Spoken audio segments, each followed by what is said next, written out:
आदर्श लोकप्रतिनिधीची तातडीची कारवाई, रुकडी परिसरात संभाव्य अपघात टळला।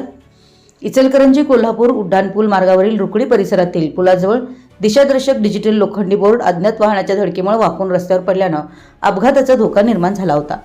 ही बाब लक्षात घेताच रुकडी येथील सामाजिक कार्यकर्ते सागर शिंदे व साजनी येथील निशिकांत पाटील यांनी रुकडीचे माजी सरपंच शीतल खोत यांना दूरध्वनीवरून माहिती देत तात्काळ कारवाईची विनंती केली।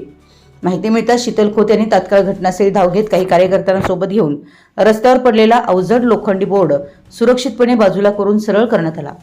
यामुळे संभाव्य अपघात टळून नागरिकांना मोठा दिलासा मिळाला। लोकप्रतिनिधी म्हणून नागरिकांच्या सुरक्षिततेची जबाबदारी ओळखून तात्काळ केलेली ही कारवाई आदर्श घेण्यासारखी असल्याची भावना नागरिकांनी व्यक्त केली आहे। यावेळी इम्रान पेंढारी, भरत खोत, बाहुबली उपाध्ये, जयपाल आलासे, महावीर लोहार, मेहबूब मुल्ला तसेच अन्य नागरिक उपस्थित होते। वेळेत केलेल्या या तातडीच्या कामामुळे संभाव्य दुर्घटना टळल्यानं रुकडी परिसरातील नागरिकांकडून शीतल खोत व सहकाऱ्यांचं कौतुक होत आहे। आपल्या परिसरातील महत्त्वाच्या बातम्या पाहण्यासाठी आमच्या नवसंकेत न्यूज चॅनलला YouTube वर सबस्क्राइब करा आणि बेल आयकॉन प्रेस करा।